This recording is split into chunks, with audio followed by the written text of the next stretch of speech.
Welcome to the Slop Farm. Enjoy the video. You start by verifying the backup file is complete and supported by your SQL engine.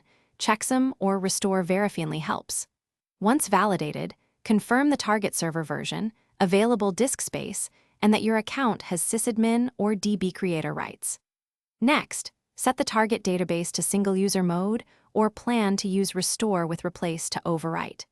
While you run the initial restore command for the full backup, make sure file paths match the server's mount points to avoid immediate file not found errors. Once the full backup completes, if you need to apply more backups, run restore with Norcovery so the database stays non-operational for subsequent restores. Then apply a differential, followed by transaction log backups in strict chronological order. Each restore should specify Norcovery until the final one.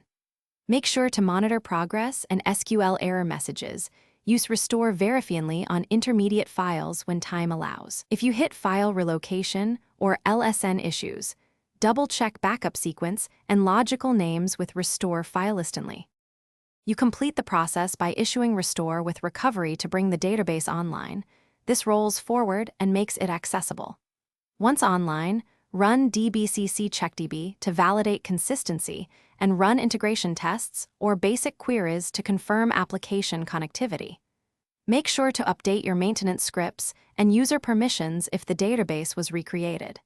If anything goes wrong, check the SQL Server error log and MSDB restore history for LSN mismatches or missing backups. Often the fix is reordering log restores or restoring the correct full backup. Thanks for watching. Consider subscribing if we helped you today.